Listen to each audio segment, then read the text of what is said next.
We want a society where nobody has to live in fear on account of their faith, where we reject violence as a tool for getting our own way, a society where everybody has a part to play and where nobody is written off.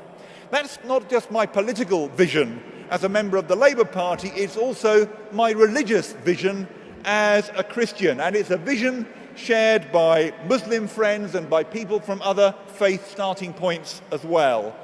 And amongst the Muslims that I represent, I see and I applaud the impulse to care for each other and to care for those who are not Muslims as well. And we need people of faith working through politics to bring that vision about. Christians, Muslims, others too, distinctive faiths, but sharing a vision for the kind of society, the kind of country in which all of us want to live. I'm very pleased that quite a number of my ministerial colleagues are taking part in GPU. I want to make some points from my standpoint as a minister in the Treasury.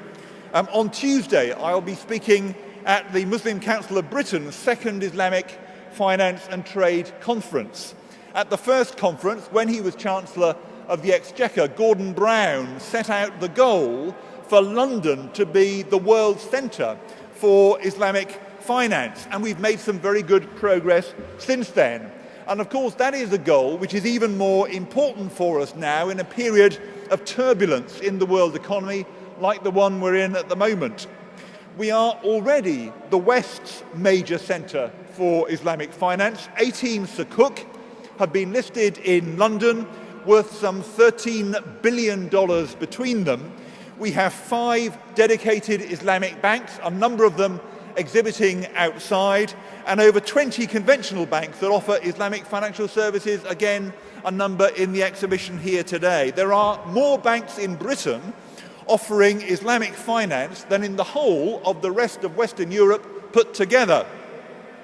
Around the world, we've seen Islamic finance assets growing at a rate of almost 20% a year since the year 2000, now perhaps together worth $700 billion worldwide. And over the past 5 years, in Britain, we've made a series of reforms to make sure there's a level playing field in tax and in regulation between conventional finance and Islamic finance. There's been real progress enabling some genuinely competitive Sharia-compliant mortgages, individual savings accounts, and child trust funds, to name just 3 examples. We've been looking also at the potential for the government to offer its own sterling-denominated sovereign sukuk, and we'll be providing an update on progress with that initiative at the pre-budget report in a few weeks' time.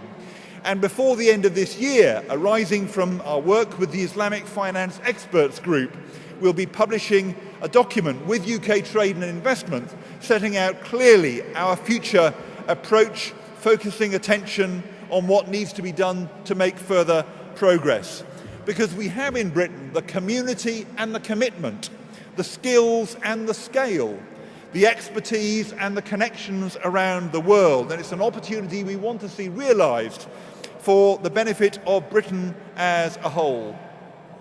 Over hundreds of years, those who've come to the UK from overseas have enriched every aspect of our national life. The diversity of Britain today is underpinning what we're achieving, and it's one of the main reasons, for example, why the Olympic Games are coming to this part of London in 4 years' time.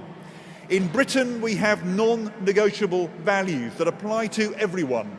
Respect for the law, freedom of speech, equality of opportunity, responsibility towards others.